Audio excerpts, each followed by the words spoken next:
마가복음 1장 14, 15절 읽습니다.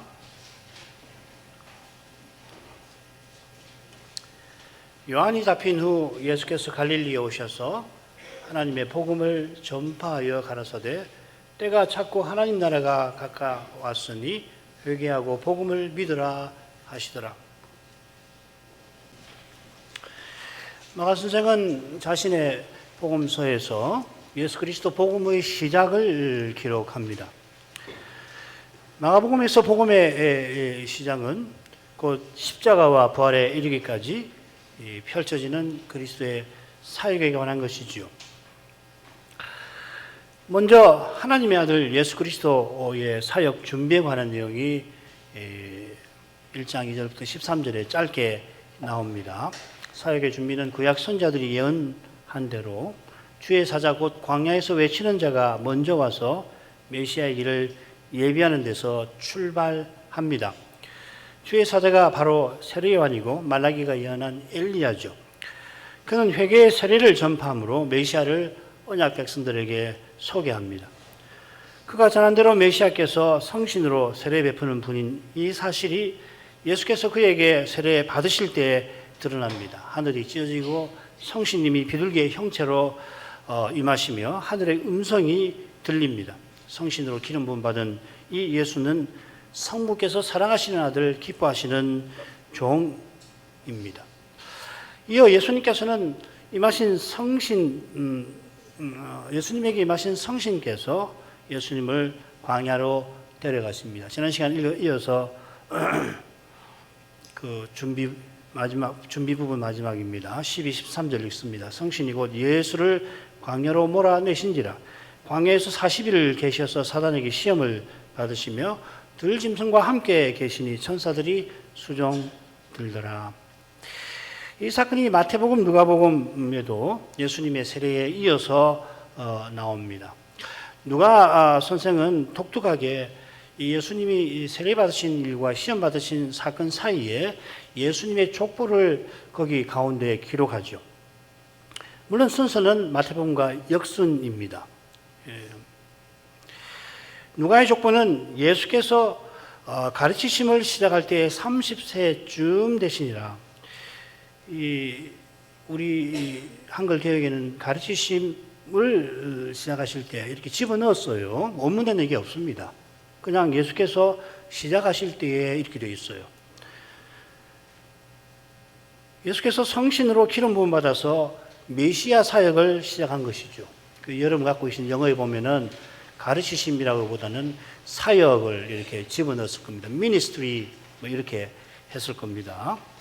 자, 이게 사도행전에 언급한 예수께서 행하시고 가르치시기를 시작하심, 그거랑 같은 말이죠. 그죠? 사도행전 1장 2절에 보면 예수께서 행하고 가르치시기를 시작하심을 자기가 누가복음에서는 승천하실 때까지 기록했고 나는 이 사도적 교회가 세워지는 데까지 기록할 거다. 그렇게 이야기를 하는 거란 말이죠.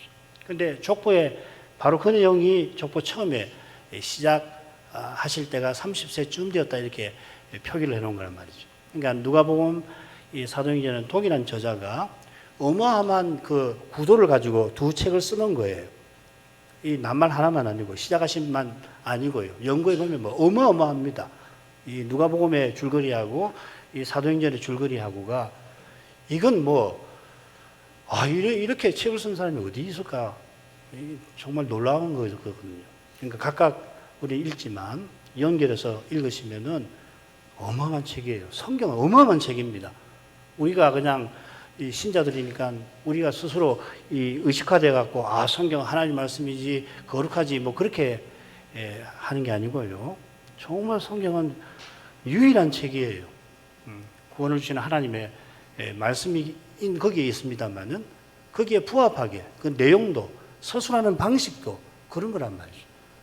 이걸 연구하는 거예요. 우리가 문학도 연구하고 사상서도 연구하고 역사서도 읽고 그렇게 해야 되잖아요. 그렇게 해야 합니다. 일반 은총이니까. 그런데 성경은 버금가는 정도 아니에요. 탁월한 책이에요. 성경을 사랑해야 합니다. 읽으십시오. 읽을 때 이런 중요한 표현들, 실마리들을 들으시고 그렇게 한번 읽어보십시오. 얼마나 기가 막힌지. 그리고 그렇게 읽으시면은 계속해서 성신의 감화를 구하지 않을 수가 없게 될 거예요. 왜냐하면은 읽으면 모르거든요. 읽으면 그 말이 뭔지 전혀 모르는 건 아니에요. 근데 과연 이게 무엇일까? 질문이 생길 수밖에 없어요. 그 사람의 생각을 넘어서는 그런 신령한 교훈을 담아 놓았기 때문에 아, 이 성신님이 아니시면은 깨달을 수가 없구나. 내가 안다라고 하는 지식이라는 게 그 기록된 내용에 얼마나 일천한 것인가 그걸 느끼는 거란 말이죠. 교인만 아니라 목사도 마찬가지입니다. 자, 그 내용입니다. 그래서 족보가 이제 거슬러 올라가서 누가복음은 이 아담까지 그리고 그 이상은 하나님이시라 이렇게 끝나죠. 이게 뭘 말합니까? 예수께서 그리스도로서 하나님의 아들이시고 동시에 성자라 이 말이죠. 그죠? 족보 하나에 담아놓은 내용이 복음의 핵심을 요약해 놓은 거란 말이죠. 마태와 마가는 세례받으신 사건에 바로 이어서 광야 가신 사실을 기록하고 있습니다. 마태와 달리 마가는 그리고 곧 하고서 예수님의 시험을 소개합니다. 이 곧이라는 말을 조사해 보면 마가복음은 압도적으로 많아요. 게다가 그리고 곧, 그러자 곧 이렇게 번역할 수 있거든요. 그것도 압도적으로 마태나 누가보다 많습니다. 이게 무슨 말이냐면 마가를 읽을 때에 그냥 사건을 이렇게 열거해 놨구나 그런 느낌을 학자들이 받았어요. 요즘 학자들은 좀 다른데 초창기 이 마가를 공간복음이라고 그러거든요. 이 공간복음이라는 게 이 신약 성경을 연구하는 학자들 사이에 매우 중요한 이 주제입니다. 그러니까 처음에는 마가가 사건을 그냥 이렇게 툭툭툭 던져놨구나, 그냥 특징 없이 나열해놨구나 생각했는데 그렇지 않아요. 이 증거 중 하나가 뭐냐면 그리고 곧이라는 말이 마가복음에는 압도적으로 많습니다. 이거는 마가 자신이 의식하는 거라고요. 그러자 곧, 그러자 곧, 그러자 곧. 이 사건은 앞에 사건이 바로 이어서 일어난 것이다. 이 말이란 말이죠. 아시겠죠? 그런 생생함을 가지고 읽으시면은 그 마가가 기록한 그 사건의 내용, 교훈을 찾아내시는 데 도움이 되는지 모르겠습니다. 그 말입니다. 그 다음 넘어가죠. 마가는 마태와 마가와 조금 다르게 예수님을 성신님께서 몰아내셨다 이렇게 표현을 합니다.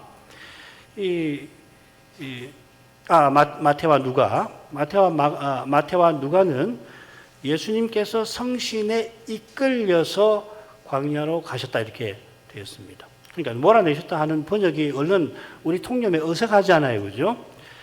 이 낱말이 공간복음 마태, 마가, 누가에 대략 20번 나오는데 대부분 예수님께서 귀신 쫓아내실 때 쓰이는 말이에요. 꼭 거기만 쓰는 건 아니지만 마가복음도 마찬가지입니다. 마가복음은 이 낱말이 어디 두 번째 나오냐면 귀신 쫓아낼 때 안식일에 회당에서 등장할 겁니다. 그러니까 마가는 어떤 의도냐면 예수님을 광야로 몰아내신 성신으로 예수님이 귀신을 몰아내셨다라고 이 말을 교훈을 하고 싶은 거란 말이죠. 아시겠죠? 누가와 마태도 그렇습니다.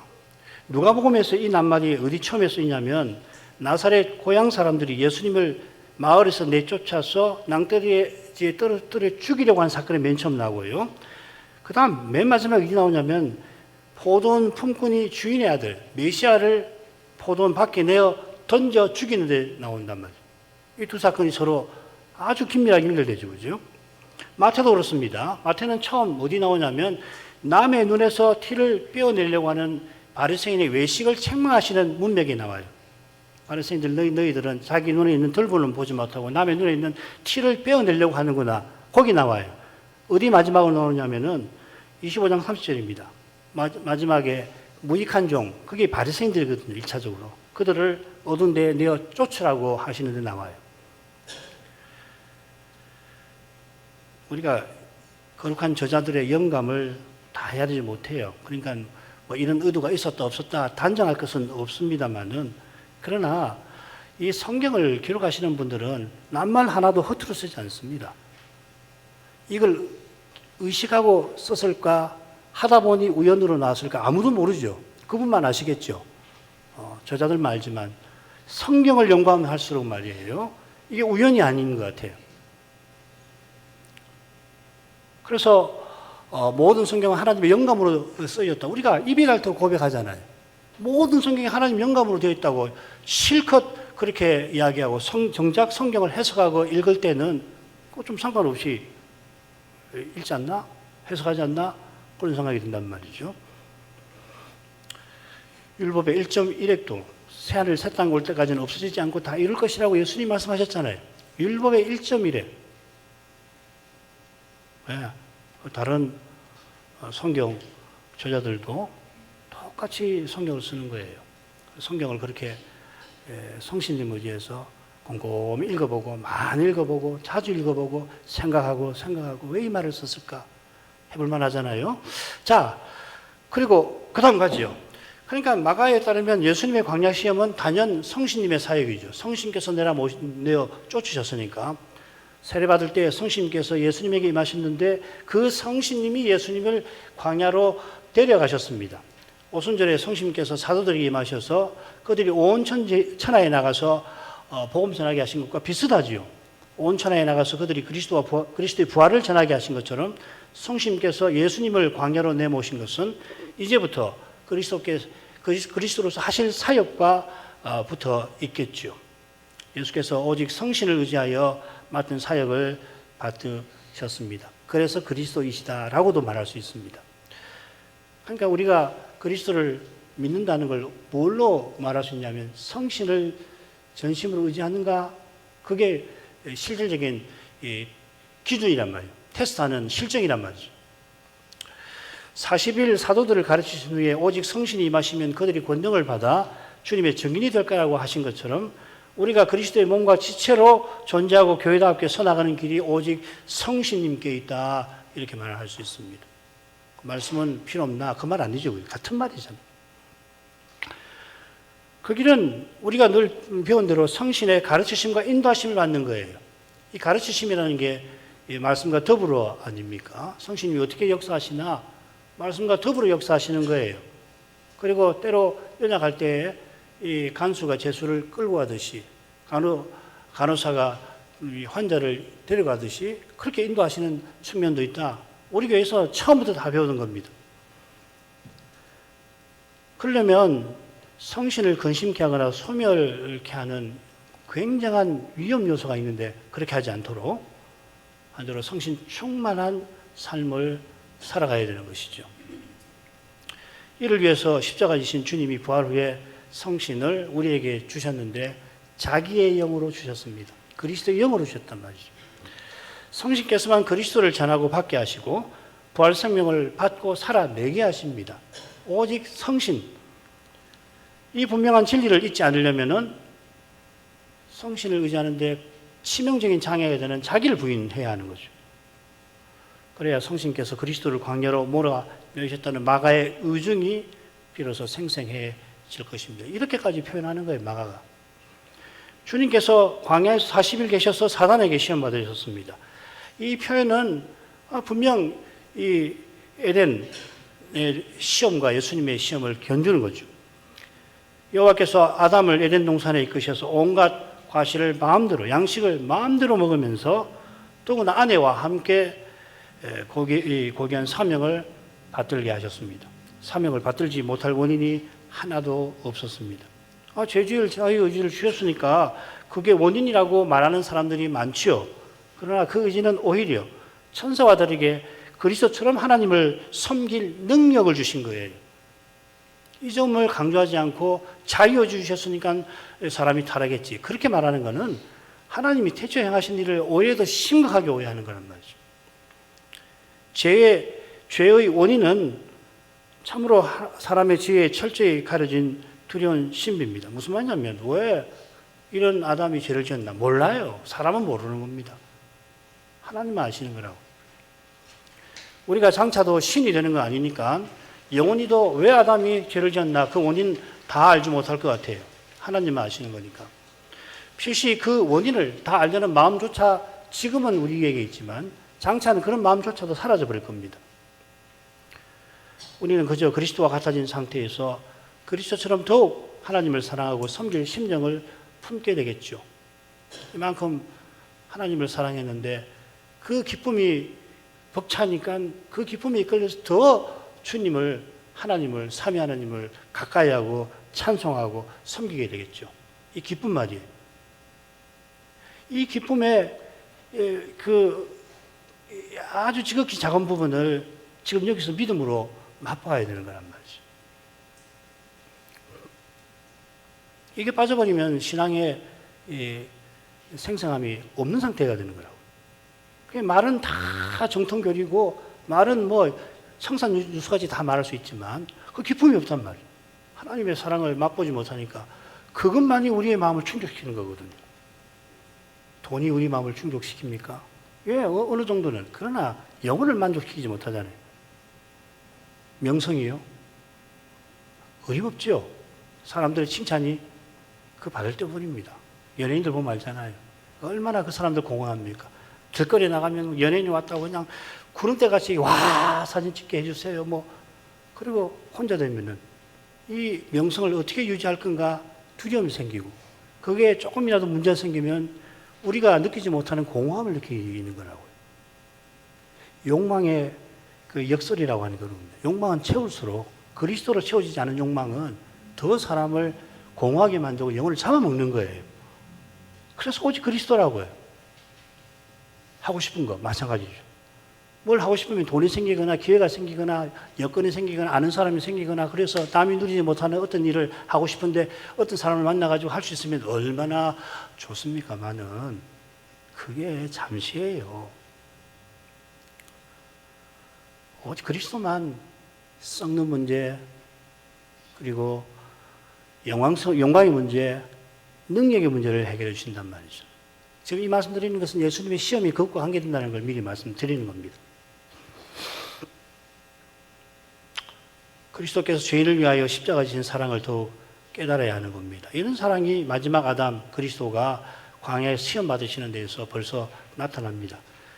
자, 우선 주님이 시험 받으신 것은 우리처럼 죄에 있어서가 결코 아니지요. 야고보 선생을 보면 하나님은 악에게 시험을 받지도 친히 아무도 시험하지 아니하신다 했습니다.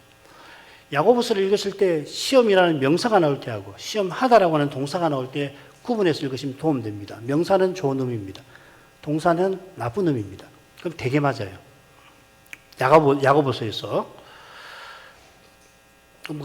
되게가 아니라 다 맞습니다. 사람이 시험 받는 것은 악한 욕심에 끌려 미혹되는 거죠. 이런 시험은 하나님이 하시지도 않습니다. 어떻게 하나님이 죄지으라고 시험하시란 말이죠. 그러신 분이 아니잖아요. 더욱이 지극히 선하신 하나님께서 그런 악한 시험을 받으실 리가 없지요. 예수님께서 하나님으로서 시험 받으실 리가 없어요. 죄 없는 그리스도로서도 받지 아니하십니다. 그런데 그분이 죄 있는 육신의 모양으로 오셨잖아요. 그러니까 죄 아래 나신 게 아닙니다. 우리가 율법 아래 난 것은 우리가 죄 아래 있는 것하고 같고 죄의 종으로 사는 것입니다만 예수님이 율법 아래 나신 것은 율법의 저주를 담당하시기 위함이죠. 이게 갈라디아서의 중요한 교훈입니다. 이 차이 말이에요. 로마서를 이해하는 데서 중요합니다. 6장, 7장 이해하는 데서도. 율법 아래 있는 우리의 죄를 속량하시기 위해서 죄 없으신 주님이 우리 대신 광야에서 시험 받아주신 거란 말이죠. 십자가 지러 가시는 길을 성큼 걸어가시는 그 처음에 예수님께서 시험 받아주신 거죠. 겟세마네도 사실은 시험이잖아요. 뭐 너무 많이 가니까 그만하십시다. 이 시험은 주님의 고난입니다. 우리를 위해서 십자가 지실 주님이 공생의 처음부터 우리를 위해서 시험을 통해서 고난받으셨습니다. 히브리서 2장 18절 자기가 시험을 받아 고난을 당하셨은즉 시험 받는 자들 우리를 능히 도우시느니라. 예수님을 믿어서 우리가 이미 모든 죄책은 다 사함 받았습니다만 여전히 우리 안에 부패한 본성이 있어서 죽는 순간까지 시험을 받는 거예요. 이런 우리를 도우시기 위해서 예수님은 처음부터 시험을 받으셨습니다. 욥과 같이 위대한 종의 경우는 마귀가 직접 참소합니다만 평범한 우리는 우리의 부패한 본성 때문에 보통은 시험 받습니다. 우리는 마귀에게 직접 시험 안 받는다 말할 수 없죠. 어떤 사람은 받을 수 있어요. 그러나 대부분, 거의 대부분 마귀가 직접 시험할 필요가 없어요. 왜 그러냐면 우리 안에 부패한 본성이 있어서 그 본성에 우리가 이끌릴 때 성신을 의지하지 않을 때 신자라도 죄를 짓는 거란 말이죠. 마귀는 하나님처럼 무소부지하지 않고 능력과 지혜에서도 하나님과 견줄 수가 없으니까 욥의 경우처럼 자기 악한 활동을 펼치는데 욥 저놈을 끌어들이면 도움되겠다 할 때는 직접 시험하는 것입니다. 마귀가 직접 시험치 않아도 사람이 부패한 본성 때문에 스스로 시험에 떨어지는 겁니다. 이 부패한 본성에 속한 육신은 세상과 마귀와 더불어서 하나님과 그 나라를 대적하는 거대한 세력입니다. 어떤 신학자들은 우주적 세력이라고 말하죠. 얼마나 막강하고 그 범위가 크냐면 우주적이라고 이야기를 합니다. 육신의 소욕은 성신을 거스르고 성신의 소욕은 육체를 거스릅니다. 전심으로 성신을 좇지 않으면 이 거대한 세력을 뭔 수로 떨치겠습니까? 안 돼요. 신자라도 스스로 육의 몸에 썩고 부끄럽고 약한 문제를 해결하려고 들면 성신의 열매가 나오는 게 아니라 육체의 일들과 같은 것. 육체의 일들이라고 할 때는 이 구원받지 못한 사람에게 쓰이는 말인데 그게 신자에게서 나올 수는 없잖아요. 그렇지만 그런 것들이 나온다 이 말이죠.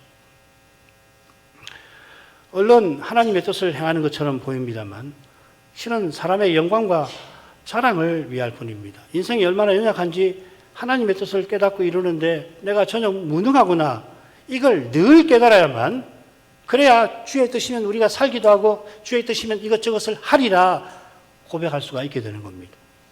내가 하나님의 뜻을 확신한다면서 결국은 확신한 자기 생각을 이루려다가 사람으로 행하기가 얼마나 쉬운지 모릅니다. 이런 것이 실은 매우 심각한 시험에 속하죠. 먹고 사는 문제에 허덕인 탓에 사람의 인정을 칭찬에 목말라서 자기도 모르게 거짓말을 하고서 잘못을 범한다든지 자기의 강한 욕구에 끌리는 일들. 사람마다 이 일들이 좀 달라요. 이 사람은 이것을 저 사람은 저것을. 그런데 그게 강한 욕구가 돼서 그걸 하지 않으면 견디지 못해서 그만하면 안 되는데 하고 마는 거. 이게 능력의 문제예요. 무능의 문제거든요. 하고 싶은 것을 하려고 하는 그 근원적인 욕구 말이에요. 그거보다 훨씬 심각한 거예요. 하나님 뜻을 내가 확신하노라. 내가 이루어보겠다고 할 때 그게 심각한 시험이라는 거죠. 예수님이 받으신 세 가지 시험이 바로 그런 성격의 시험이라고 말씀드릴 수 있습니다.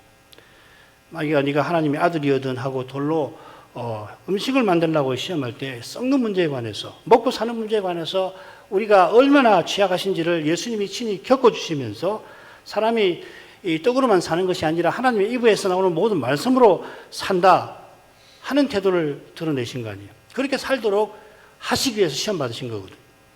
주님이 신명기 계시를 인용해서 말씀하시니까 이번에 마귀는 시편의 말씀을 끌어와서 예수님을 성전 꼭대기에 세워놓고 거기서 뛰어내리라. 네가 메시아라고 하나님의 아들이라면은 사람들 보는 앞에서 성전이니까요. 그 사람들이 많이 몰려 있을 거 아니에요. 성전 맨 꼭대기에서 어떤 사람이 서가지고 떨어질 때에 떨어지는데 아무렇지도 않으면 얼마나 메시아의 능력을 드러내는 것이냐. 사람들 앞에서 과시해봐라. 그게 둘째 시험의 중요한 내용 아닙니까?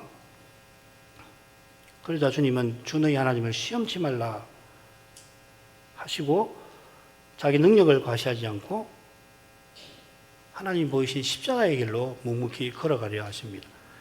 그러자 그러자가 아니라 또 마귀가 왜냐하면 둘째 시험과 세 번째 시험이 마태와 누가는 순서가 바뀌었으니까 우리가 순서를 잘 몰라요.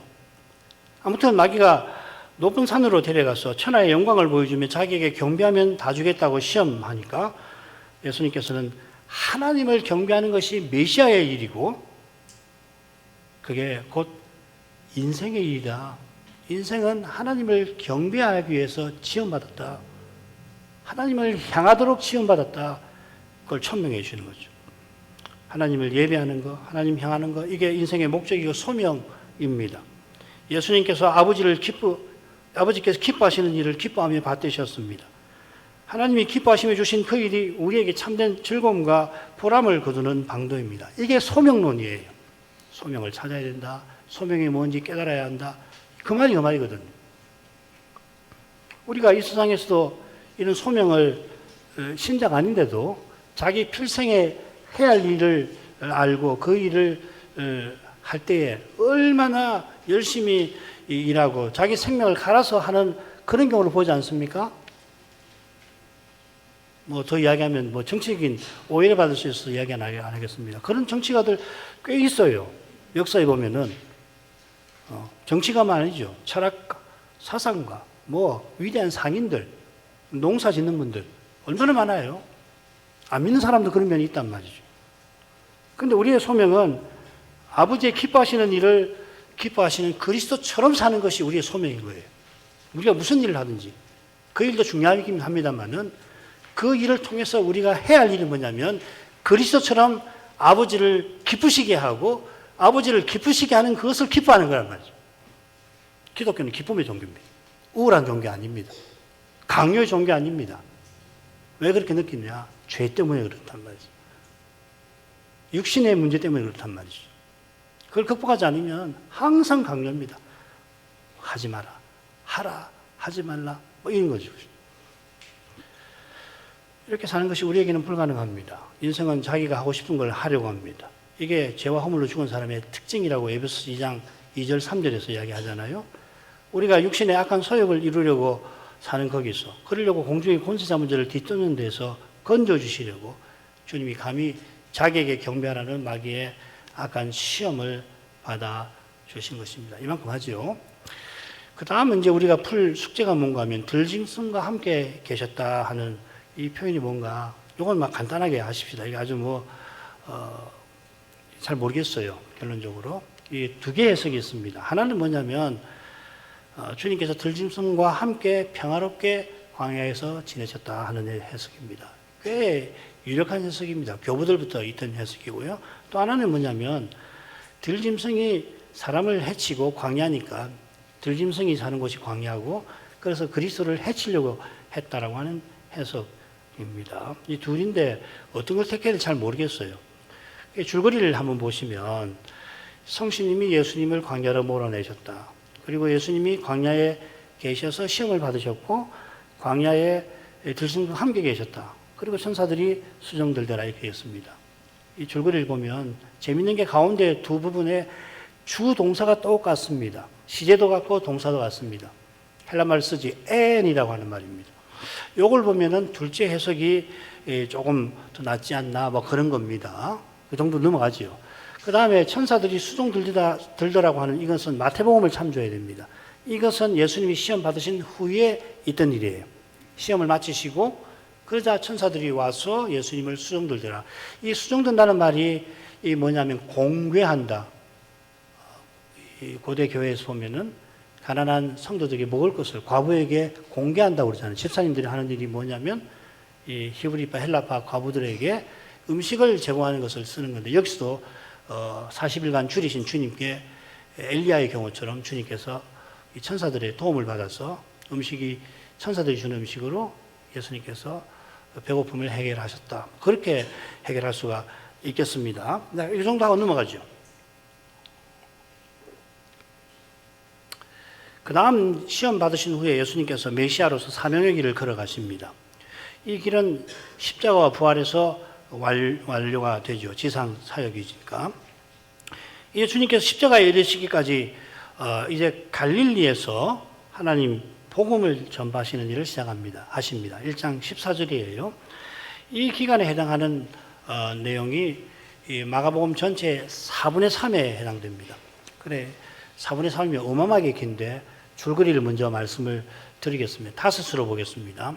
1장 14절부터 3장 12절 갈릴리 사역의 출발이라고 하죠. 시작이라는 말이 자꾸 나오니까 출발 정도 하죠. 여기서는 5 제자를 부르십니다. 4 제자를 먼저 부르시고 레이를 부르시죠. 그리고 여기는 4개의 치유 사건이 표적인 기록되어입니다. 두 번째 3장 13절부터 6장 6절까지는 이 갈릴리 사역의 전개 부분인데 맨 처음에 12 사도를 부르시는 내용이 나옵니다. 그리고 세계의 치유 사역. 예수님의 사역이 치유만 있는 거 아니잖아요. 치유 사역이 3개 나옵니다. 그 다음 6장 7절부터 9장 1절까지는 사역에 대한 도전이 아주 현저해지는데 예수님이 이 처음에 사도들을 파송하십니다. 이스라엘 마을에. 그리고 2 치유 사건이 기록이 됩니다.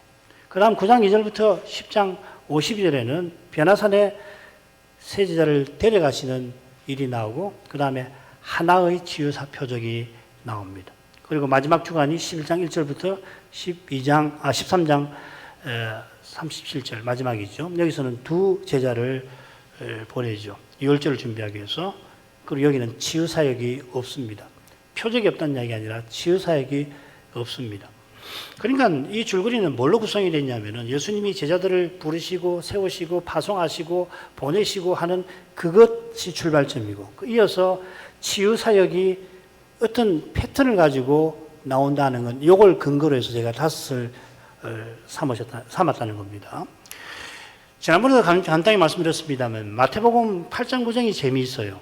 이게 본론을 5으로 나눌 때 이 두 번째에 해당되는 행적 부분인데, 거기 보면은 표적이 9개 혹은 10개입니다. 9개일 수도 있고 10개일 수도 있는데, 왜 그러냐면 야이로의 딸을 고치시는 것하고 혈루병 여인을 고치시는 사건이 함께 나오기 때문에 9이라고 보는 게 좋아요. 그래서 이 8장 9장을 연구해 보면은 3개의 표적이 나오고, 그 다음에는 제자를 부르시고 제자 삼고, 그런 내용이 교훈으로부터 나옵니다. 그렇죠, 그죠? 이 도표가 그겁니다. 그리고 10장에 가면은 제자 파송하는 강설이 길게 나오죠. 그런데 마가는 이 패턴을 마가복음 본론의 전체에서 보여주고 있는 것 같아요. 무슨 말인지 아시겠죠, 그죠? 그러니까 예수님이 사도를 세우시고 파송하시고 교육하시는 그 일하고, 그 다음 표적 행하시는 것이 유기적으로 연결이 되어 있다는 겁니다.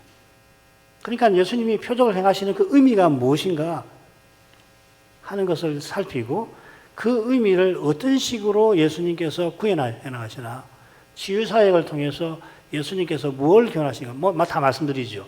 그건 뭐냐면 하나님을 가까이 하고 하나님을 섬기는 제사장나라와 거룩한 백성의 그 사명을 행할 수 있도록 해주는 것이 치유사역의 가장 핵심적인 내용이거든요. 교회를 세우시는 거죠. 하나님 나라를 세우시는 거죠. 이걸 위해서 주님께서는 사도를 불러서 파송하시는 거란 말이죠. 교회가 사도적 교회라는 말이 그 말이에요. 그러니까 예수님의 생애를 쓰면서 예수님께서 어떤 의도로 십자가까지 나가셨는가라고 하는 것을 공간복음이나 요한복음이 다 설명하는데, 마가는 이런 방식으로 복음서를 쓰는 거예요. 이게 얼마나 정교합니까? 지금 제가 말씀드린 것이 굉장히 포괄적이고 어려울 수 있는데, 차차로 기회가 되는 대로 설명을 다 해드릴 거예요. 그러니까 강조하는 것은 뭐냐면 성경이 이런 책이라는 이야기예요. 제가 분석한 게 다 옳다는 이야기 아닙니다. 저보다 훌륭한 신학자들 얼마나 많겠습니까? 아주 간단하게 이렇게 보더라도 이 성경의 사건을 기록하는 방식이라는 게 놀라운 거거든요. 그러니까 한 사건을 공부하고 또 한 사건을 공부하고, 그러면서 그리스도께 대해서, 그리스도가 세상에 오신 거, 오신 목적, 그리고 그 목적을 어떻게 구현하는가, 이런 내용을 이 복음서에 다 담아가지고 쓰는 거란 말이죠. 그러니까 사도 얘기가 그렇게 많은 이유가 바로 그겁니다. 왜 사도를 부르셨나? 사도의 교회를 세우시기 위함이죠. 그렇죠? 사도를 부르신 목적은 뭐냐면 우리가 그리스도의 몸과 지체로서 그 사도처럼 소명을 행하며 살게 하려고 하신 거 아니에요. 그게 뭐냐면 그리스도란 말이죠. 그리스도의 몸, 그리스도가 그 안에서 전부인 세계를 세우려고 주님이 오신 거란 말이죠. 우리 각각이 그리스도의 세계의 일원으로 살게 하시려고 하는 거란 말이죠. 지금 장차는 말할 것 없죠. 지금 여기서도 우리가 무슨 일을 하든지, 교회에서든지 이 세상 밖에서 무슨 직업을 하든지, 직업이 물론 중요합니다만 오늘 내가 무슨 일을 하든지 그 일을 통해서 그리스도를 드러내며 살게 하신 거란 말이에요. 그런 내용이 복음서 안에 마태는 마태대로, 마가는 마가대로, 누가 누가대로 기가 막히게 써놓은 거란 말이죠. 공부하십시다. 열심히 하십시다. 성신님을 위해서 성경 읽고 또 읽고, 이거보다 훨씬 멋진 교훈들 많아요. 우리 교회는 김 목사님, 최 목사님 통해서 배운 교훈이 얼마나 많습니까? 그거 다 아는 거 아니거든요. 뭘 다 압니까? 겨우 이제 이런 거구나. 그 정도 아니에요. 제 이야기한 게 그분들 이야기한 거 다른 게 뭐가 있어요? 똑같은 거잖아요. 성경을 읽어야 됩니다. 정말. 그리고 한번 생각해 보십시오. 왜 이걸 강조하냐면, 여러분 지금 성경 읽기 얼마나 좋습니까? 성경이 이렇게 넘쳐나는 시대 보셨습니까? 우리 할 땐 제가 제 연령을 기준으로 해서 성경 그거 쉽지 않았어요. 성경 주석, 집안이 좀 살면은 주석도 사고 그렇게 했지만, 그것도 없습니다. 도서관이 있었습니까? 도서관에 가서 뭘 볼 수가 있었습니까? 지금은 거기 비하면 성경이 널려 있습니다. 제 스마트폰에 성경 프로그램이 한두 개 아니에요. 그리고 열면 얼마든지 성경 프로그램 유료도 있고 무료도 많고요. 유튜브 보십시오. 그런 책인데 오히려 어떻습니까? 안 보잖아요. 왜냐하면 볼 게 너무 많으니까. 여러분 탓하는 게 아니라 우리가 그런 문명 속에, 문화 속에 산다는 겁니다. 성경을 왜 강조하냐면 언제든지 이런 시대를 살아가는 건 아닙니다. 성경을 읽고 싶어도 읽을 수 없는 시대가 올 수도 있어요. 시대도 있고 내 삶이 그럴 수 있잖아요. 내가 어떻게 될지 모르지 않습니까? 그런 일이 없으면 좋지만은 읽고 싶어도 읽을 수 없는 그런 현실로 얼마든지 접어들 수 있습니다. 찬송을 부르고 싶지만은 부를 수 없는 때가 있어요. 여러분 성경을 가까이 하십시오. 자, 뭐 그런 내용입니다. 뭐 그 이야기고요. 그 다음 밑에 그 도표는 이 마가복음의 치유 사역의 패턴 아주 위대한 학자의 책에서 배운 건데 그걸 간단하게 정리를 해 두었습니다. 이건 나중에 다 설명할 거예요. 이 축이란 말은 귀신 쫓아내는 거, 정결이라고 하는 문둥병자나 혈류병 환자를 깨끗하게 하는 거, 그 다음 회복이라고 하는 것은 모쓰는 신체 기능을 회복시켜 주시는 거, 그런 겁니다. 그런데 그게 제가 분석한 건 물론 아니죠. 이 학자가 보통 훌륭한 학자가 아닙니다. C.S. 루이스 이 말하자면 혼인식 침례하신 그 신학자인데, 그러니까 상당히 믿을만 하잖아요, 그죠? 생각해 볼 만한 거잖아요. 그 양반 말이 다 옳다는 건 아니지만은 이렇게 분석이 가능해요. 이게 우연일 거라고 생각하십니까? 이게 우연 아닙니다. 우연이라면 학자가 그런 책을 쓸 수도 없어요. 책 내면 그렇게 우연적인 걸 가지고 책 내면 아니 뭔 소리 하냐. 그 학자 명성도 뛰어나지만은 그렇게 제시할 때 근거가 상당히 있는 것이거든요. 우리는 어떻게 하냐면 이걸 참조하는 거라고. 이걸 참조해서 성경을 읽는 거라고. 그렇게 성경을 읽어보십시오. 그리고 마가가 사건에서 그리스도를 어떻게 강조하는가? 그리스도를 강조하고 쓰는 이유가 뭡니까? 그분을 믿고 그분의 생명을 받아서 우리가 그분처럼 그분의 몸과 지체로 살아가라고 성경을 쓰는 거란 말이죠. 이런 걸 잘 알면 훨씬 생생하게 그 내용을 깨달을 수가 있다 하는 말씀입니다. 자, 이만큼만 하십시다. 그 밑에 내용은 다음번에 해도 될 것 같습니다. 오늘 말씀을 낭독한 부분인데 몇 점만 말씀을 드리죠. 마가는 마태와 누가와 더불어 갈릴리 사역을 주로 기록한다. 반면에 요한은 유대와 특별히 예루살렘 사역을 중점적으로 기록한다. 그 말입니다. 그 요한복음에서는 갈릴리 사역이 몇 군데 나오잖아요. 요한복음 2장, 요한복음 4장, 요한복음 6장, 그리고 요한복음 21장 이 네 군데. 7장에도 갈릴리 이야기 있지만 그건 초막절 올라가는 서론이고요. 이 네 군데 외에는 죄다 유대와 예루살렘 사역에 가는 거예요. 반면에 공간복음은 마태, 마가, 누가는 흥미롭게도 요한과 보완되게 예수님이 갈릴리 사역을 집중해서 쓰고 있습니다. 그러니까 이 네 성경을 딱 견줘서 봐야 돼요. 그러니까 이 마가복음에 이제 당장 네 제자를 부르실 텐데 그 네 제자를 처음으로 부르신 게 아니에요. 요한복음 1장에 가면은 5제자를 동일한 분들도 있는데 5제자를 부르시잖아요. 요한복음에, 그죠? 그러니까 관점의 차이란 말이죠. 요한은 예수님이 요한에게 세례받으신 그 직후에 5제자를 불러서 데리고 다니시는 걸 이미 기록을 하고, 마태, 마가, 누가는 갈릴리에 오셔서 요한복음 4장 끝에 다시 갈릴리로 오시는데 그때부터 갈릴리에서 사역하신 것을 주로 기록한다.